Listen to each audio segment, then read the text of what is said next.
మిత్రులందరికీ నమస్కారం. నేను మీ ప్రియా చౌదరి.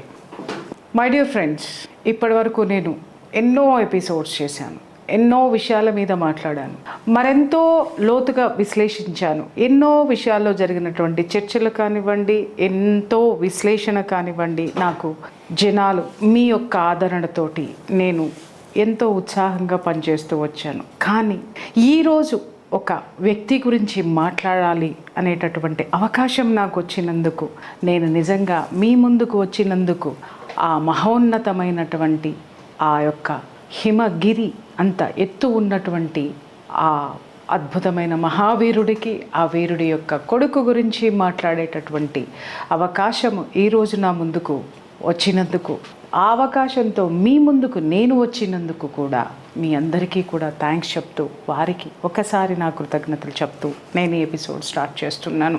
ఎంతోమంది, ఎందరో మహానుభావులు, మహావీరులు, మహా తపస్సంపన్నులు ఈ భారతదేశం యొక్క సనాతన ధర్మాన్ని కాపాడుతూ వాళ్ళ యొక్క ప్రాణాలను సైతం ఈ దేశానికి అర్పించినటువంటి దేశభక్తులు ఎందరో ఉన్నారు.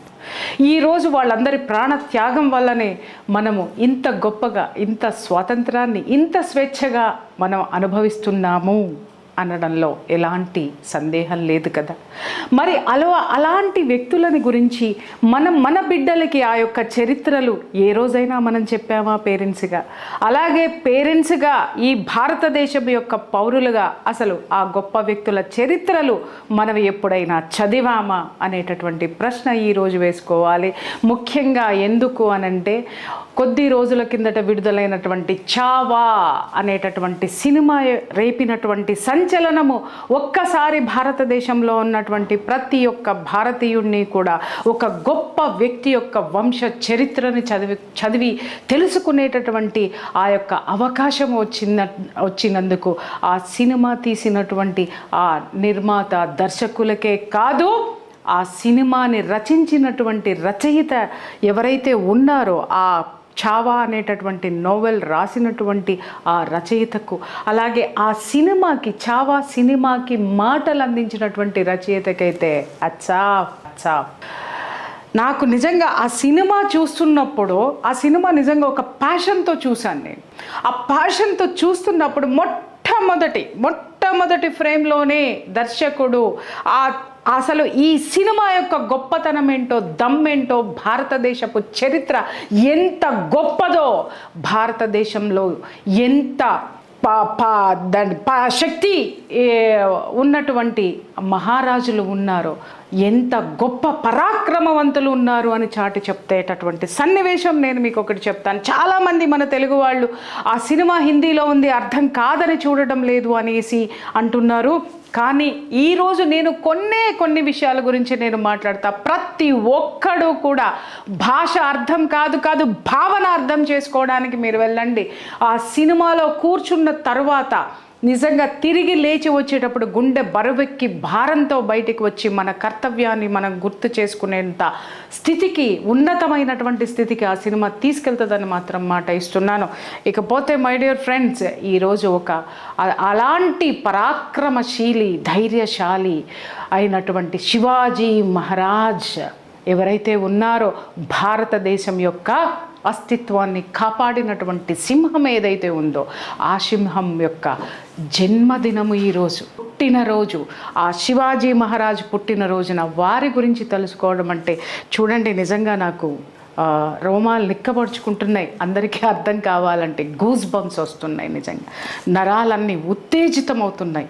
గుండె అంతా తెలియని అలౌకికమైనటువంటి ఆనందంతో, గర్వంతో ఉప్పొంగుతుంది ఆ మహోన్నతమైనటువంటి చరిత్ర కలిగినటువంటి శివాజీ మహారాజ్. ఈయన గురించి చెప్పాలి అనంటే, చావా సినిమాలో ఒకే ఒక్క డైలాగ్ ఔరంగజేబు నోటి నుంచి చెప్పించినటువంటి ఆ రచయితకి సెల్యూట్ అండి. సైనికుడు వచ్చి చెప్తాడు, ఏమని అంటే ఔరంగజేబుకి చెప్తాడు, సుల్తాన్, శివాజీ అనేటటువంటి ఆ వ్యక్తి ఎవరైతే ఇప్పటి వరకు మనకి కంట్లో నలుసులాగా ఉన్నాడో ఆ శివాజీ చనిపోయాడు అని అనగానే అక్కడ ఉన్నటువంటి ప్రతి ఒక్కళ్ళు అనగానే ఆయన చనిపోయాడా, నా శత్రువు పోయాడా అని అనడు. ఆ ఔరంగజేబు పాత్రను నిజంగా తీర్చిదిద్దినటువంటి దర్శకుడా హ్యాట్స్ ఆఫ్ రాయ్య. ఆ పోషించినటువంటి అక్షయ్ ఖన్నాకి కూడా నిజంగా హ్యాట్స్ ఆఫ్ చెప్పాలి. అతన్ని అలా ఆవాహనం చేసుకుని చూపించినట్టుగా నాకు అనిపించింది.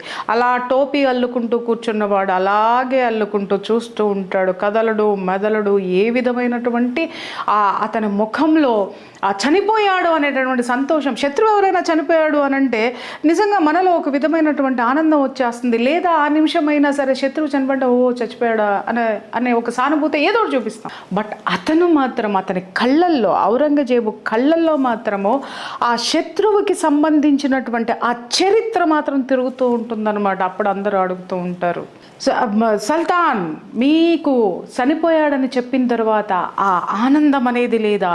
ఇక నుంచి కూడా దక్కన్ సామ్రాజ్యం మొత్తం కూడా మొఘలుల సొంతమవుతుంది అని అనగానే ఒక మాట అంటాడు, ఇంత గొప్ప శత్రువు, పరాక్రమవంతుడైనటువంటి శత్రువుని నేను కోల్పోయాను అని, ఖుదా స్వర్గం ద్వారం యొక్క తలుపులు తెరువు, షేర్ ఆ రహా హై, భగవంతుడా స్వర్గ ద్వారాలు తెరువు, సింహం వస్తుంది అని శత్రువుకి కూడా దేవుణ్ణి అడిగాడు.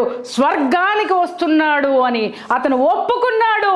ఎందుకంటే అతను చేసినటువంటి ఆ యుద్ధం ఏదైతే ఉందో ధర్మం కోసం చేశాడు. సీదాగా ఆ సింహం స్వర్గానికి వస్తుంది, తలుపులు తెరిచి స్వాగతం చెప్పు అని భగవంతుడికే చెప్తాడు. ఎంతటి గొప్ప పరాక్రమవంతమైనటువంటి చరిత్ర కలిగినటువంటి ఆ యుగ పురుషుడు మన యొక్క భారతదేశపు ముద్దు బిడ్డ అని చెప్పడానికి మనకి ఎంత గర్వకారణం ఒక్కసారి చూడండి. షేర్ అదే షేర్ కడుపున చావా సింహం బిడ్డ పుడుతుంది. ఆ శివాజీ మహారాజ్ యొక్క కొడుకు యొక్క కథే చావా, శంభాజీ మహారాజ్ యొక్క కథ.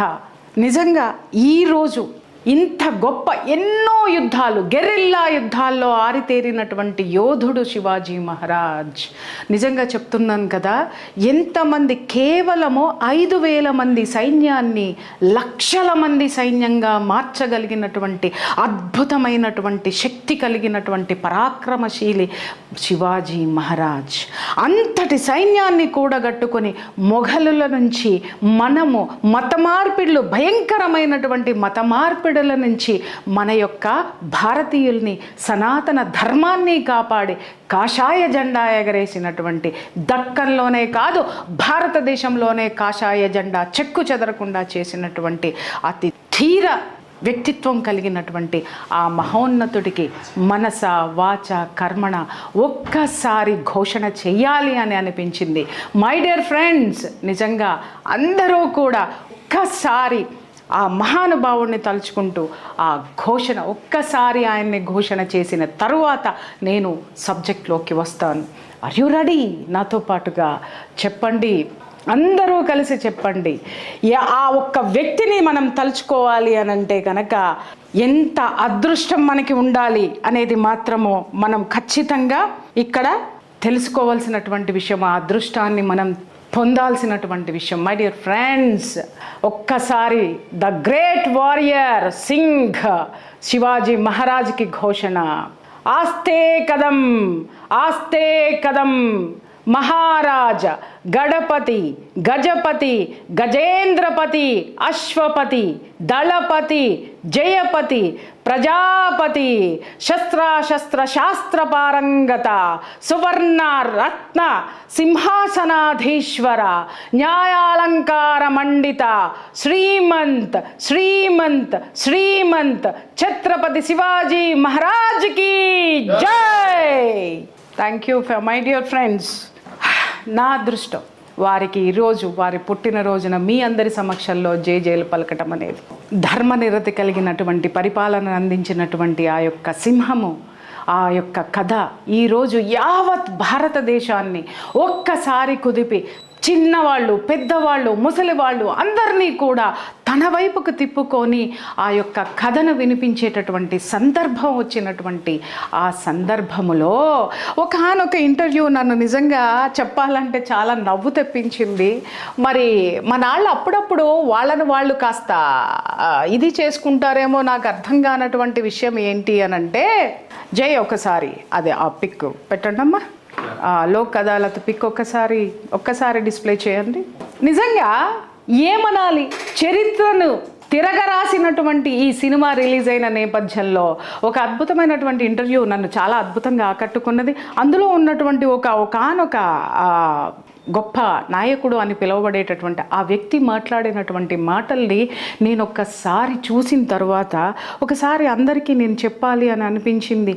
ఏంటి అనంటే, అరే మన చరిత్రని మనమే ఎలా దాన్ని మరుగున పరిచామో పక్కన పెడితే, వాస్తవాన్ని చూపించినప్పుడు కూడా వాస్తవాన్ని అంగీకరించకుండా దాన్ని ఏదో చెయ్యాలి అనుకొని ఇంకా ముందుకు వచ్చి నిజంగా బొక్కబోర్లా పడుతున్నటువంటి మహానాయకులను పిలువబడేటటువంటి కొందరు వ్యక్తుల్ని చూస్తూ ఉంటే నిజంగా చాలా బాధ అనిపిస్తుంది. నిన్న మొన్న ఒక ఇంటర్వ్యూలో నేను చూశాను, ద గ్రేట్ అసదుద్దీన్ ఓవైసీ గారు లోక్ అదాలత్ అనేటటువంటి ఒక ఇంటర్వ్యూలో కూర్చొని మాట్లాడుతూ ఉంటే ఎవరో నాకు పంపించారు, మేడం ఒకసారి చూడండి అంటే, చూసిన తర్వాత అందులో ఉన్నటువంటి ఒక డైలాగ్ చెప్తున్నాను నేను మీకు. ఏంటంటే అందులో ఆయన కుర్చీలో కూర్చొని ఆ యాంకర్ అడిగినటువంటి ప్రశ్నలకి, శర్మ గారు అడిగినటువంటి ప్రశ్నలకి సమాధానం చెప్తూ, శివాజీ శివాజీ శివాజీ శివాజీ బోల్తే సబ్ లోగ్ క్యా హై శివాజీకే పాస్, ఏముంది శివాజీకి, శివాజీ యొక్క ఇంత గొప్ప సామ్రాజ్యాన్ని నిర్మించాడు, ఇన్ని యుద్ధాలు గెలిచాడు, ఇంత గొప్ప సైన్యాన్ని ఏర్పరిచారు అని అన్నారే,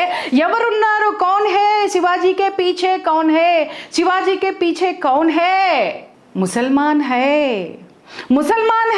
అందుకే శివాజీ ఇంత పెద్ద యుద్ధం గెలిచాడు, ముసల్మాన్ గెలిపించాడు శివాజీని అని మాట్లాడగానే ఆయన ఒక మాట మాట్లాడాడు చూడండి, ద గ్రేట్ పర్సనాలిటీ.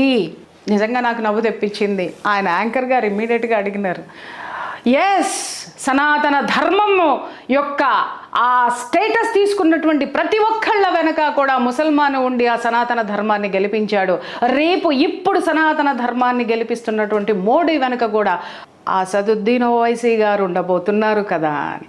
అంటే ఇక్కడ సమాధానం చెప్పలేనటువంటి ప్రశ్నలు మీరు వేస్తే, లేదా మిమ్మల్ని మీరు సమాధానపరుచుకోవాలని చూస్తే ఆ సమాధానం ఎలాంటిదో తిప్పి కొట్టేటటువంటి ధైర్యము ఈరోజు భారతీయుల్లో ప్రతి ఒక్క యువకుడిలో, చిన్న పిల్లల దగ్గర నుంచి చివరి వరకు కూడా అంపశయ్య వరకు ఉన్నటువంటి ప్రతి ఒక్క హిందువు జాగృతం అవుతున్నాడు అనేది మాత్రం గుర్తుపెట్టుకోవాల్సినటువంటి విషయం. మిస్టర్ అందరికీ కూడా నేను చెప్తున్నాను, నేను ఇక్కడ ఎప్పుడూ కూడా ఏదో నేను మతాలని రెచ్చగొట్టడం, కులాలని రెచ్చగొట్టడం నేను ఎప్పుడు చెయ్యలేదు. ఇప్పుడు కూడా నేను అదే మాట మాట్లాడుతున్నాను. మనం విషయం గురించి మనం మాట్లాడుకోవాల్సి వచ్చినప్పుడు మై డియర్ ఫ్రెండ్స్, ఆ రోజు శివాజీ యొక్క సైన్యంలో కూడా ఉన్నది ఎవరో తెలుసా? ఎక్కువ శాతం ముస్లిమ్సే ఉన్నారు.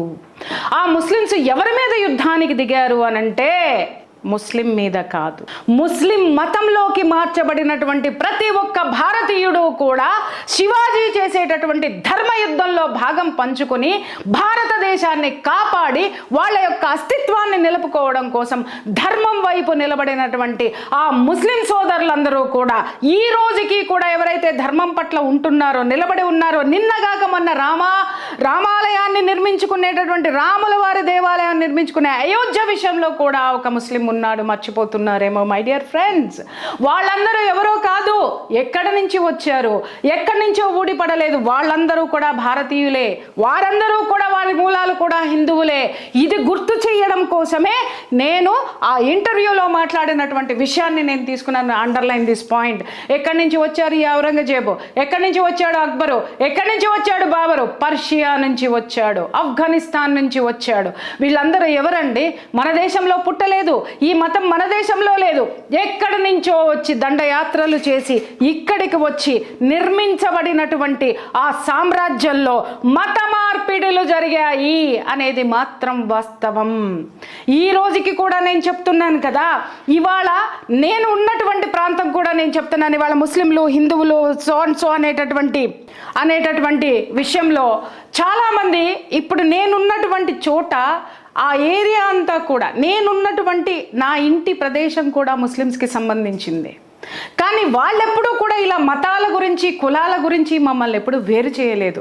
మేము వినాయక చవితి జరుపుకున్నాము అంటే వాళ్ళు మా వినాయక చవితికి ఎంత గొప్పగా సహకరిస్తారో మేము చెప్పలేం.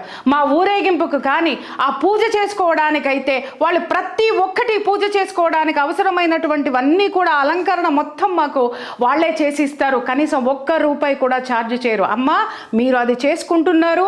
కరోనా అప్పుడైతే ఒక విషయం చెప్పాలంటే, కరోనా అప్పుడైతే మేము ఎవరు చేయడానికి కిందకి దిగి రావడానికి మేము సాహసించకపోతే వాళ్ళందరికి వాళ్ళు వచ్చి, అమ్మ ఇన్ని సంవత్సరాల మట్టి అందరూ కలిసి వినాయక చవితి చేస్తున్నారు కదా, మీరు కిందకి వచ్చి వినాయక చవితి చెయ్యాల్సిందేనని చెప్పి వాళ్ళు అంతా అలంకరణ చేసి మమ్మల్ని కిందకి దించి వినాయక చవితిని చేసి మాకు సహకరించినటువంటి గొప్ప గుణము ఈరోజు ముస్లిమ్స్లో నేను చూశాను. నా సోదరులు వాళ్ళంతా, నా తండ్రులు వాళ్ళంతా కూడాను. పిచ్చి అర్థాలు ఇక్కడ తీయకండి దయచేసి, నేను చెప్తున్నాను. వాళ్ళందరూ నా బిడ్డలు లాంటి వాళ్ళు. మమ్మల్ని ఎంత బాగా చూసుకుంటున్నారో మేము వాళ్ళని ఎంత బాగా అభిమానిస్తున్నాము. ఇలాంటి ఆ సోదర భావాన్ని తునకలు చేసేటటువంటి ఇదిగో ఇలాంటి సోకాల్డ్ ఇందాక నేను చూపించినటువంటి పోస్టరు, ఆ పెద్ద మనుషులు మధ్యలో వస్తూ ఉంటారన్నమాట. ఇక్కడ ఎందుకు అనంటే అందరూ కలిసి ఉన్నామంటే వీళ్ళ నాయకత్వం చెల్లదు. కాబట్టి ఆ విడదీసి పరిపాలించేటటువంటి తత్వాన్ని ఒకడు మనకి నేర్పిపోయినాడు కదా, దాంట్లోకి దూరి ఇలాంటి దరిద్రాలన్నీ మాట్లాడేటటువంటి వాళ్ళని చూస్తే నిజంగా చెప్తున్నాను కదా, ఒక పక్క బాధ అనిపిస్తుంది, మరొక పక్క కోపం అనిపిస్తుంది. ఆ కోపం వచ్చినప్పుడే సమాధానం కూడా చెప్పాలనిపిస్తుంది. మై డియర్ ఫ్రెండ్స్, ఇకపోతే ఈ సినిమా చూడాలి అని అంటే ఇక చూడండి, టైటిల్ కూడా ఖుదా స్వర్గం యొక్క ద్వారాలు తెరిచి ఉంచు, సింహం వస్తుంది అని చెప్పాను.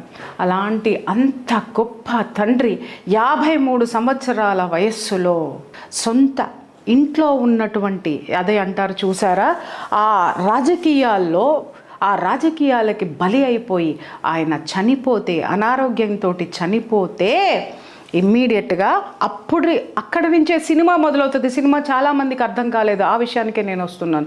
అక్కడ నుంచి సినిమా మొదలవుతుంది. శివాజీ మహారాజ్ చనిపోగానే దక్కన్ అంతా ఒక్కసారిగా అనాథ అయిపోయిందేమో అనేటటువంటి భయం ఉన్నటువంటి హిందువుల్లో భయం ఏర్పడినటువంటి సందర్భంలోనే ఆ మహారాష్ట్ర యొక్క ఆ సామ్రాజ్యం, శివాజీ మహారాజ్ యొక్క రాయగఢ్ సామ్రాజ్యంలో ఏం జరుగుతుంది అంటే, అక్కడ ఉన్నటువంటి సైన్యాధ్యక్షులు అందరూ కూడా కూర్చుని మాట్లాడి అక్కడ శివాజీ మహారాజ్ రెండో భార్య కొడుకుని తీసుకొచ్చి, అతనికి 10 ఏళ్ళు ఉంటాయి, ఆ భార్య కూడా శివాజీ చనిపోవడానికి కారణము అని చెప్పేసి ఒక ఇది ఉంది. ఆమె ఏం చేస్తుందంటే 10 సంవత్సరాల కొడుకుని రాజును చెయ్యాలి అనుకుంటే అక్కడ ఉన్నటువంటి సైన్యాధ్యక్షులు కానీ మంత్రులు కానీ ఎవ్వరూ అంగీకరించరు. ఎందుకంటే 10 సంవత్సరాల బాలుడు అక్కడ కూర్చున్నాడంటే పరిపాలన స్వార్థపరులు చేస్తారు. వాళ్ళు శత్రువులకి కనుక చేతులు కలిపారు అనంటే అప్పటి వరకు ఆ ముష్కరుల చేతిలో ఉన్నటువంటి ఆ మొఘలుల చేతిలో ఉన్నటువంటి నుండి కాపాడబడినటువంటి ఈ సామ్రాజ్యము మళ్ళీ వాళ్ళ చేతిలోకి వెళ్ళిపోయి భయంకరంగా మత మార్పిళ్ళు జరిగి స్త్రీలను కోల్పోవాల్సి వస్తుంది, ఎన్నో బాధలు అనుభవించాల్సి వస్తుంది, హిందూ జాతి మొత్తం సర్వనాశనం అయిపోతుంది అని ఆలోచించి 22 సంవత్సరాల ఆ యొక్క శివాజీ మహారాజ్ కొడుకు అయినటువంటి శంభాజీకి పట్టం కడతారు మహారాజుగా పట్టం కట్టినప్పుడు అప్పుడు బాజీరావు ఈ శంభాజీ మహారాజు వచ్చిన తరువాత అప్పుడు అనుకుంటాడే, వీడెంత చాలా చిన్నవాడు, ఇది వీడిని గెలవడము, వీడిని ఓడగొట్టడము చిటికెన వేలుతోటి పని అని అనుకుని దాడులు చేసినప్పుడు అప్పుడు శంభాజీ మహారాజ్ కేవలము వాళ్ళ దగ్గర ఉన్నది 5,000 మంది సైనికులు మాత్రమే. అవతల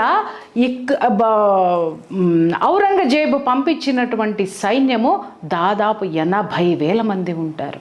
80,000 మంది ఉన్నప్పుడు ఈ యొక్క శంభాజీ మహారాజ్ ఎవరైతే ఉన్నారో చూడండి, రాజుకు కావలసినటువంటి అత్యున్నతమైనటువంటి ఔన్నత్యము, ఆ యొక్క ప్రతిభ ఎక్కడ ఉంటుందంటే యుద్ధ నైపుణ్యము. యుద్ధంలో వేసేటటువంటి ఎత్తుకి పై ఎత్తులు ఏవైతే ఉంటాయో అవి అన్నీ కూడా తండ్రి నుంచి పుష్కలంగా పుణికి పుచ్చుకున్నటువంటి ఈ యొక్క శక్తివంతుడే ఈ శంభాజీ మహారాజ్. అప్పుడు 80,000 మంది సైన్యంతో దండెత్తి వస్తే అప్పుడు ఎదుర్కొంటాడు శంభాజీ. ఎదుర్కొని ఎదురు వచ్చిన వాళ్ళందరినీ కూడా నరుక్కుంటూ వెళ్ళి ఆ యొక్క యుద్ధాన్ని గెలిచి తిరిగి 5,000 మంది సైన్యంతో వెళ్ళినటువంటి వ్యక్తి అక్కడ ఉన్నటువంటి ఆ ముస్లిమ్సే తీసుకోండి, లేదా ఆ మొఘలుల చక్రవర్తుల ఆ ఔరంగజేబులో జేబు పరిపాలనలో ఉన్నటువంటి ఆ రాజ్యంలో ఉన్నటువంటి హిందువుల అయినటువంటి సైన్యం అనుకోండి, మొత్తం అందరితో 20,000 మందితోటి తిరిగి వస్తాడనమాట. అక్కడ అతని మీద పన్నినటువంటి పన్నాగము నిజంగా ఆశ్చర్యపరుస్తుంది తెలుసా. అతన్ని ఒక డెన్లో పడేసి ఒక సింహాన్ని అతని మీదకు ఉసిగొల్పుతారు. ఆ నిజంగా ఆ క్యారెక్టర్ వేసినటువంటి ఆ పర్సన్ విక్కీ కౌశల్ ఏమన్నా యాక్ట్ చేశాడండి. Hats off Vicky Kaushal. నిజంగా శంభాజీని ఇలా చూపించాడా అనిపించింది. అతను చేసేటటువంటి ఫైట్ అంటే ఎంతటి యోధులో మన భారతీయ బిడ్డలు చూడండి. ఆ సింహం యొక్క నోరు పట్టుకొని చీల్చవతల పారేస్తాడు. అంటే 22 సంవత్సరాల యువకుడు. యువత, మీరు తెలుసుకోండి మీరు ఎంత శక్తివంతులో. ఇవాళ మీ యొక్క శక్తి పరాయి దేశాలకు వెళ్ళిపోతుంది. మీ యొక్క శక్తి డ్రగ్స్లో నిర్వీర్యమైపోతుంది. మీ యొక్క శక్తి బెట్టింగ్ యాప్ల్లో బిగుసుకుపోయి ఉంది. ఒక్కసారి ఆలోచించండి. మీరు ఏం చెయ్యాలి, ఏమి చెయ్యకూడదు, ఏ మార్గాన్ని మీరు ఎంచుకోవాలి అనడానికి ఇలాంటివి సినిమాల రూపంలో కూడా ప్రకృతి మీ దగ్గరికి పంపిస్తుంది. 22 సంవత్సరాల శంభాజీ మహారాజ్ సింహం యొక్క నోటిని చీల్చి మరి ఆ శత్రువు గుండెల మీద నిలబడి చెప్తాడు, షేర్ నహీ రహా, సింహం లేదు, లేకిన్ ఛావా గూమ్ రహా హై అని చెప్తాడు. అంటే సింహం యొక్క బిడ్డ వచ్చిందిరా అని మాట్లాడతాడు. సింహం లేకపోవచ్చు కానీ సింహం యొక్క బిడ్డ తిరుగుతుంది మీ గుండెల్లో అని చెప్తాడు. ఒక్కసారిగా ఔరంగజేబు ఉలిక్కి పడతాడు అన్నమాట. అరే 22 సంవత్సరాల ఒక చిన్నవాడితోటి నేను నా యుద్ధం చేసినటువంటి నా సైనికులు, నా సైన్యాధ్యక్షులు ఇంత ఘోరంగా ఓడిపోవటం ఏంటి, ఇంత దరిద్రంగా ఉండడం ఏంటి. ద గ్రేట్ ఔరంగజేబ్ ఎంత గొప్ప వ్యక్తి అంటే సొంత తండ్రినే కారాగారంలో పెట్టి నీళ్లు నిప్పులు లేకుండా దాదాపు 4 సంవత్సరాలు నిజంగా ఎముకల గూడులాగా చేసి అతి భయంకరమైనటువంటి సాడిజంతో తండ్రిని అలాగే సొంత చెల్లెల్ని ఆ ఒకటే కారాగారంలో పెట్టి తండ్రికి చెల్లికి కూడా అక్రమ సంబంధం ఉందని ప్రచారం చేసి మానసిక పరమైనటువంటి క్షోభతో చంపివేసినటువంటి ద గ్రేట్ మొఘల్ చక్రవర్తి ఔరంగజేబ్ ఒక మాట అంటాడు. అలాగే 4 అన్నదమ్ములు ఉన్నటువంటి తనకే సామ్రాజ్యం కావాలని సొంత అన్నదమ్ముల్ని అతి కిరాతకంగా చంపి తలలు నరికి సింహాసనం మీద కూర్చున్నటువంటి ఒక ఉన్మాది అయినటువంటి ఔరంగజేబు ఏం మాట్లాడతాడు అంటే, అరే ఇంత భయంకరమైనటువంటి క్రూరత్వమైనటువంటి ఆ యొక్క సామ్రాజ్య కాంక్ష ఉన్నటువంటి ఆ ఔరంగజేబు మనసులో ఎంత అలజడి వస్తుంది, ఎంత పట్టుదల వస్తుంది అని అంటే వెంటనే ఔరంగజేబు ఏం చేస్తాడంటే ఆయన యొక్క కిరీటాన్ని తీసేస్తాడు. తీసి ఈడు ఎవరైతే శంభాజీ ఉన్నాడో ఈ శంభాజీని నేను ఓడించి తద్వారా దక్కన్నే కాదు హిందూ సామ్రాజ్యాన్ని మొత్తాన్ని జయించేంత వరకు ఈ తలపాగా నా తల మీద ఉండదు, నీ కిరీటాన్ని ధరించనని చెప్పి ఆ కిరీటాన్ని తీసి అక్కడ పెడతాడు. అక్కడి నుంచే మొదలవుతుంది అసలైనటువంటి యుద్ధం. ద గ్రేట్ శంభాజీ సింహం దాదాపు 140కి పైగా యుద్ధాలు చేశాడు. ఆయన 9 సంవత్సరాలు మాత్రమే పరిపాలన చేశాడు. మహారాష్ట్రని మరాఠా యోధుల కింద తయారు చేశాడు. ప్రతి ఒక్క మరాఠా పౌరుణ్ణి కూడా యోధులుగా తయారు చేసి 9 సంవత్సరాలలో 147 యుద్ధాలు చేసి ఒక్క యుద్ధంలో కూడా సంభాజీ మహారాజు ఓడిపోలేదు. ఎంత పరాక్రమవంతుడంటే గెరిల్లా యుద్ధము అంటారు. గెరిల్లా యుద్ధం అంటే ఏంటి అంటే ఒక చిన్న సైన్యమే ఉంటుంది కానీ పెద్ద కూటమితోటి పోరాడుతుంది. ఆ గెరిల్లా యుద్ధం యొక్క ఆ యొక్క ఎత్తులు ఏవైతే ఉంటాయో శత్రువు కనిపెట్టడానికి కూడా చాలా కష్టం అన్నమాట. అలాంటి ఎటు నుంచి వస్తాడో తెలియదు. ఆ గెరిల్లా యుద్ధాన్ని ఈ సినిమాలో చూపించినటువంటి విధానం ఎంత అద్భుతంగా ఉంది అని అంటే సైనికులు కింద ఎక్కడొస్తారా ఈ సంభాజీ ఎక్కడి నుంచి వస్తాడా అని చెప్పేసి అని కింద పోతూ ఉంటే ఆకాశం నుంచి అంటే చెట్ల మీద నుంచి దూకి ఒక్కొక్కళ్ళని నరుకుతాడు చూడండి. కత్తికొక ఖండగా అంటారు చూసారా, ఆ రేంజ్లో తలకాయలు బంతుల్లాగా లెగుస్తాయన్నమాట. కింద కాలు పెట్టకుండా ఆకాశం నుంచి కొడతాడు. చాలా తక్కువ మంది సైన్యంతో కొన్ని వందల మందిని ఎదుర్కొన్నటువంటి సందర్భం. అలాగే సైనికులు నీళ్లు తాగుదామని చెప్పి చెరువు దగ్గరకు వస్తే ఆ నీటిలో నుంచి పైకి లేచి మరి కొడతాడు.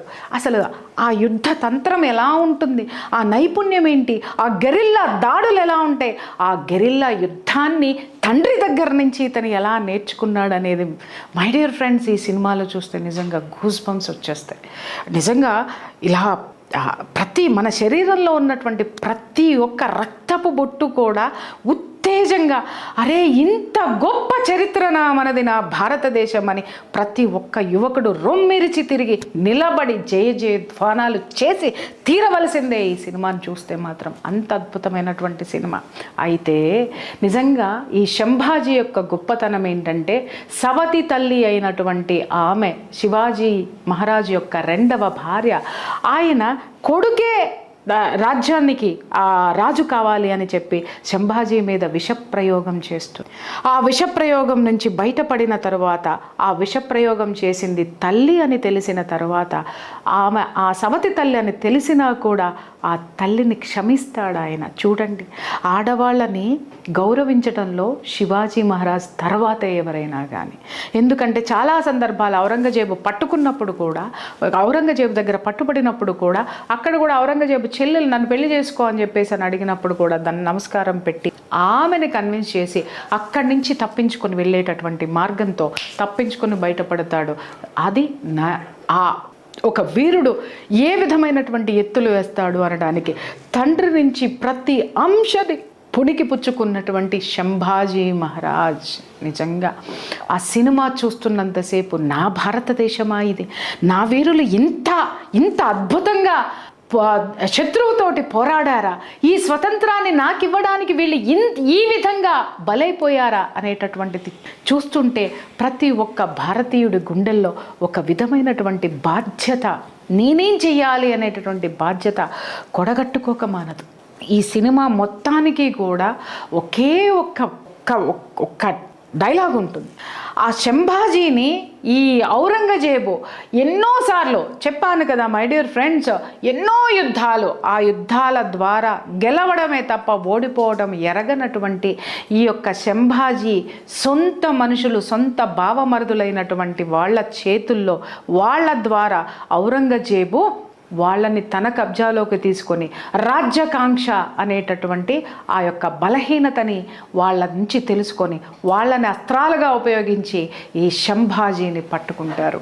ఈ సంభాజీ అనేటటువంటి ఈ సింహాన్ని, ఈ సింహపు బిడ్డని నిజంగా ఆ గొలుసులతోటి, ఇనప గొలుసులతోటి కట్టి లాక్కుని వస్తుంటే నిజం చెప్తున్నానబ్బా, ఒక వీరుణ్ణి పట్టుకోవడం అంటే తమాషానా? నిజంగా దాన్ని ఏమంటారు, నీళ్లు తాగిచ్చాడు రావయ్య అంటారు చూసారా, ముప్ప తిప్పలు పెట్టి నీళ్లు తాగించారని అంటారే, ఆ స్థాయిలో ఇది ఉంటుంది. అతన్ని పట్టుకొని తీసుకొని వచ్చి కట్టేస్తారు. కట్టేసిన తరువాత ఔరంగజేబు తనలో ఉన్నటువంటి సాడిజాన్ని ఎంత భయంకరంగా బయటికి తీస్తాడు అంటే చెప్పడానికి కూడా మాటలు రావట్లేదండి. కత్తితోటి ఆ శరీరాన్ని, నిజం చెప్తున్నాను కదా, ఎంత ఖండాలుగా కొయ్యడం అంటారు చూసారా, ఆ స్థాయిలో గాయపరుస్తారు. విపరీతమైనటువంటి ఆ కత్తులతోటి శరీరాన్ని చీల్చేసి ఆ చీలినటువంటి ఆ గాయాల్లో ఉప్పు పోస్తారు. కారం పోస్తారు. ఎందుకో చెప్పమంటారా మై డియర్ ఫ్రెండ్స్?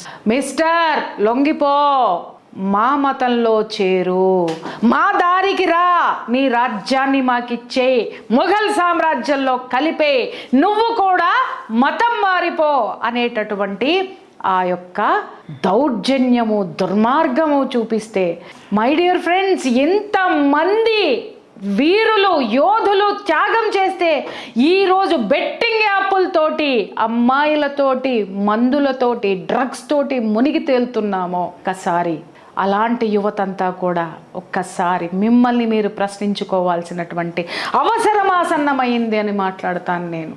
ఎన్ని చిత్రహింసలండి, ఎంత భయంకరంగా అండి. గోళ్ళు నిజంగా సింహం చీల్చినట్టు చీలుస్తాడనమాట. అరే ఆ గోళ్ళని పీకేయండిరా అంటాడు. గోళ్ళని పీకటం అంటే ఒక చిన్న గోరు మనం నెయిల్ కట్టర్తో తీసుకుంటున్నప్పుడు చర్మానికి తగిలితేనే ఆ నొప్పికి గిలగిలా కొట్టుకునేటటువంటి మనము నిజంగా సజీవంగా ఉన్నటువంటి మనిషిని దాన్ని ఏమంటారు కట్టర్తోటి పట్టుకొని గోర్లని పీకేస్తూ ఉంటే ఆ బాధ వర్ణనాతీతం అండి. నిజంగా సింహం అంటే సింహమే, సింహం కనపడుతుంది మనకు అక్కడ. గోర్లు పీకేస్తారు. ఇప్పుడు చెప్పురా, వింటావా, మా మతంలోకి వస్తావా, నా అంటాడు. అయినా వినవా, నెక్స్ట్ ఏం చెయ్యాలి? తీక్షణమైనటువంటి ఆ చూపుల్ని తట్టుకోలేకపోతాడు ఔరంగజేబు. అరే ఆ కళ్ళు ఏవైతే ఉన్నాయో వాటిల్ని పీక్ అవతల పారేయండిరా అని చెప్పేసి అని మాట్లాడతాడు. కళ్ళల్లో ఇంత పెద్ద సూదులు పెట్టి గుచ్చి బనిచి బ్రతికుండంగానే కళ్ళు లోడేస్తారు. ఇప్పుడైనా మారతావా మతం, నా అప్పుడు మాట్లాడతాడు. కళ్ళు పీకేసినా కూడా వినలేదా? వీడి యొక్క శరీరాన్ని ఖండాలుగా కోసి కుక్కలకేయమంటాడు. అదే జరుగుతుంది. తన ఎదురుగుండా తన శరీరాన్ని కుక్కలు తింటూ ఉంటే, రక్తం కారుతూ ఉంటే అప్పుడు ఔరంగజేబు అంటాడు ఏమని అనంటే, ప్రాణభిక్ష పెట్టమని నువ్వు అడిగేంత వరకు కూడా నిన్ను ఇలాగే హింసిస్తా, నన్నడుగు శంభాజీ అని మాట్లాడతాడు. అప్పుడొక్క మాట మాట్లాడతాడండి. ఏమంటాడో తెలుసా? మృత్యుకో గుంగురు పెహన్కే నాచుంగా ఔరంగ్, మృత్యుని కాలి గజ్జగా కట్టుకుని ఆడుకుంటాను తప్ప, చచ్చేంత వరకు నేను అలా ఆడతాను తప్ప నేను మాత్రం మతం మారను. ఔరంగ్ నువ్వు నా మతంలోకి రా. అప్పుడు చెప్తాడు ఔరంగ్ దగ్గరకొచ్చి, ఒరే నా మతంలోకి వస్తే జన్నత్ దిఖావుంగా అంటాడు. అంటే స్వర్గం చూపిస్తాను రా, నీకు కావలసినంత నగలు నట్ర అన్నీ ఇస్తా, స్వర్గాన్ని చూపిస్తా నా మతంలో చేరితే, నా మతం పుచ్చుకుంటే, నీ రాజ్యాన్ని నాకు ఇస్తే అంటే అప్పుడు మాట్లాడతాడు, ఔరంగ్ నువ్వు నా మతంలోకి రా, కానీ నీ మతం మార్చుకోవాల్సినటువంటి అవసరం లేదు. ఏం మాట్లాడతాడు? నువ్వురా నా రాజ్యంలోకి, నువ్వు ఉండు నా భారతదేశంలో, కానీ నువ్వు మతం మారాల్సిన అవసరం లేదు, ఆ గౌరవాన్ని నేను నీకు ఇస్తా అంటాడు. ఎంత అద్భుతమైనటువంటి సినిమా అండి ఇది. ఎంత గొప్ప యోధులండి మన భారతీయులు. ఈ రాజ్యాలను ఏలి మనల్ని కాపాడుకుంటూ ఈరోజు ఇంత గొప్పగా మనం బ్రతుకుతున్నాం. మన అస్తిత్వం ఇక్కడ ఉంది, ఇంత హాయిగా బ్రతుకుతున్నాం. ఎవరైనా సరే వచ్చి హిందూయిజం సనాతన ధర్మం గురించి ఏమైనా మాట్లాడచ్చు. ఈరోజు సనాతన ధర్మంలో ఉన్నటువంటి స్త్రీ ఎంత స్వేచ్ఛగా, ఎంత గౌరవంగా బ్రతకగలుగుతుందో, తనకు నచ్చినటువంటి కళలలో తను రాణించగలుగుతుందో, తనకు నచ్చినటువంటి రంగంలో ఎదగగలుగుతుందో, ఈరోజు ఇంత గొప్ప ఆదరణ, ఇంత గొప్ప స్వేచ్ఛ సనాతన ధర్మంలో ఉన్నటువంటి స్త్రీకి వచ్చింది. ఈ రోజుకి మనం సనాతన ధర్మంలో ఉండి ఇంత స్వేచ్ఛని ఆడ మగ ప్రతి ఒక్క భారతీయుడు అనుభవిస్తున్నాడు అనంటే అందుకు కారణం ఇలాంటి యోధులు ఎందరో ప్రాణాలు పణంగా పెట్టి చిత్రహింసలు అనుభవించి శత్రువుకి ఏ విధంగా కూడా లొంగకుండా నా దేశము, నా గౌరవము, నా రాజ్యము, నా సనాతనం అని చెప్పేసి అని మాట్లాడతారు. ఔరంగజేబు మాట్లాడతాడు, రే ఈడు ఇంకా లొంగట్లేదురా, పోండి భారతదేశంలో ఎక్కడ దాడులు చేస్తారో చేయండి, యుద్ధాలు చేయండి, ఎక్కడైతే కాషాయ జెండా ఎగురుతుందో దాన్ని రక్తంలో తడిపేయండి ఆ కాషాయ జెండాన్ని అని మాట్లాడతాడు. అప్పుడు సంభాజీ చెప్తాడు, నువ్వు కాషాయ దండాన్ని నువ్వు రక్తంలో నువ్వు తడుపుదామని అనుకుంటున్నావేమో, అయినా ఈ దక్కన్ నీ సొంతం కాదు. ఎందుకంటే ఒక్క శివాజీ సంభాజీ లాంటి వారు చనిపోతే ఈ మరాఠా యోధులు ఎవరైతే ఉన్నారో ప్రతి ఒక్కడు శివాజీ, ప్రతి ఒక్కడు సంభాజీగా మారతాడు. పుట్టే ప్రతి ఒక్కడిలోనూ శివాజీ ఉంటాడు, సంభాజీ ఉంటాడు తప్ప ఈ దక్కనివ్వను, ఈ మరాఠా యోధులు నీకు దక్కనివ్వరు అని చెప్పేసి అని మాట్లాడతాడు. చివరికి అతి భయంకరంగా అతని చేతిలో చనిపోతాడు. అయినా ఆ తర్వాత ఇక్కడ వరకు కూడా మన యొక్క చరిత్రలో ఎంత దరిద్రమైనటువంటి ఆ పాఠ్యాంశాలను మనకు పెట్టినాయి అంటే, ఆ బాబర్ కొడుకు అక్బర్ కొడుకు హుమాయూన్ కొడుకు షహన్షా కొడుకు షాజహాన్ కొడుకు ఈ దరిద్రుడు. ఇది చదువుకున్నాం కానీ శివాజీ మహారాజు గొప్పతనం ఏంటి, అలెగ్జాండర్ ది గ్రేట్, నేను చిన్నప్పుడు చదువుకొని సచ్చిన అందుకే చెప్తున్నాను కదా. అలెగ్జాండర్ ది గ్రేట్ అనగానే ఆడేదో ద్వారపాలకుడిలాగా ఒక పొల్ల పట్టుకొని నుంచునేటోడు. నేను ఎప్పుడు అనుకునేదాన్ని, ఈడేంది ఇట్ట నుంచుంటున్నాడు, వీడిని అంటాడేంటి, వీరుడు శూరుడు అంటే మనలాగా గుర్రాలెక్కి ఏనుగులెక్కి కత్తులు దుయ్యాలి కదా, ఇట్లుండాలి కదా, గ్రేట్ అనేటోడు ఏందబ్బా ఇట్ట నుంచున్నాడు అనుకునేదాన్ని నేను. అలెగ్జాండర్ ది గ్రేట్ అన్నాం కానీ అలెగ్జాండర్ని నీళ్లు తాగిచ్చిన పురుషోత్తముడు ది గ్రేట్ అని ఎక్కడా మన చరిత్రలో ఎందుకు చెప్పలేదు? ప్రశ్నిస్తుంది ఈరోజు భారతావని, ప్రశ్నిస్తుంది భారతదేశంలో ఉన్న యువత. చరిత్ర ఎందుకు మారిపోయింది, ఎందుకు మాసిపోయేటట్టు చేశారో మాయనివ్వమనేటటువంటిది ప్రకృతి ఈ విధంగా గుర్తు చేస్తుంది. ఇలాంటి సినిమాల వల్ల గుర్తు చేస్తుంది. మై డియర్ ఫ్రెండ్స్, ఎవరి కోసం సంభాజీ చనిపోయాడు? రాజ్యం కోసం చనిపోయాడా? కాదు.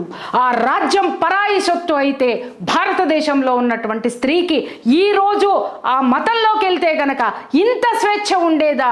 త్రిపుల్ తలాక్ని బయటకు వచ్చిన తర్వాత, చట్టం తీసుకొచ్చిన తర్వాత ఎంతమంది మహిళలు ఊపిరి పీల్చుకున్నారో మీరు చెప్పండి.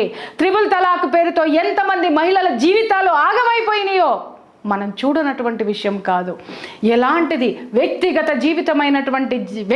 జీవితం విలాసవంతమైనటువంటి బాటలో కొన్ని చట్టాలను ఏర్పరచుకునేది, మగవాడికి అనుగుణంగా చట్టాలకు ఏర్పరచుకుంటే మన భారతదేశం యొక్క చట్టము స్త్రీకి ఇచ్చినటువంటి ఉన్నతమైనటువంటి స్థితి, స్త్రీకి ఇచ్చినటువంటి రక్షణ, మై డియర్ ఫ్రెండ్స్, ఈరోజు మనకుండేదా? ఈరోజు ఇలా మాట్లాడగలిగే వాళ్ళమా? ఈరోజు మన పిల్లలందరూ పొట్టి బట్టలు వేసుకుని చక్కగా అందంగా అద్భుతంగా తిరుగుతూ వాళ్ళకి ఇష్టం వచ్చిన డ్రెస్ వేసుకుంటున్నాడు, ఇష్టం వచ్చిన తిండి తింటున్నారు, ఇష్టం వచ్చిన చదువుతున్నారు, ఉన్నత శిఖరాలకి ఈరోజు ఆడపిల్లలు ఎదుగుతున్నారు, ఎదిగి చూపించారు. ఎంతోమంది ప్రయోజకులైనటువంటి ఈరోజు ఆడబిడ్డ కూడా మగపిల్లవాడి కంటే కూడా అద్భుతంగా రాణించేటటువంటి ఈ స్థితి ఈరోజు భారతదేశంలో కాపాడబడింది అంటే ఇలాంటి యోధుల వల్లే. అలాంటి యోధులందరికీ కూడా ఈరోజు మనం సెల్యూట్ చేయాల్సినటువంటి అవసరం ఉంది. వాళ్ళు తెచ్చి ఇచ్చినటువంటి మహాప్రసాదం ఏదైతే ఉందో, సనాతన ధర్మం అనేటటువంటి ఆ యొక్క వ్యవస్థని, వృక్షాన్ని కాపాడబట్టే ఆ వృక్షం నీడలో మనం పచ్చగా ఉన్నాం, హాయిగా ఉన్నాం అనేటటువంటిది ఈరోజు ప్రతి ఒక్కళ్ళు తెలుసుకోవాల్సినటువంటి అవసరం ఉన్నది. నిజంగా చెప్తున్నాను. ఈ ఎపిసోడ్ ముగించే ముందు శివాజీ మహారాజ్ ఘోషణ చేశాం, ఇప్పుడు సంభాజీ మహారాజ్ ఆ యొక్క సింహము బిడ్డకి కూడా ఆ ఘోషణ చేసి ఈ ఎపిసోడ్ ముగిస్తాను. మై డియర్ ఫ్రెండ్స్, నాతో పాటు దయచేసి కెమెరా ముందు ఉన్నటువంటి మీరు కూడా ఒక్క నిమిషం, కొన్ని సెకండ్లు లేచి నిలబడి వారికి ఈ ఘోషణ ద్వారా, మన యొక్క జయ ధ్వానాల ద్వారా మన యొక్క కృతజ్ఞతని తెలుపుదాం. మై డియర్ ఫ్రెండ్స్, ఆస్తే కదం ఆస్తే కదం ఆస్తే కదం మహాప్రతాపి మహా తేజస్వి బుద్ధిశాలి ధీర వీర ఛత్రపతి సంభాజీ మహారాజ్ కి జై. Thank you my dear friends, thank you.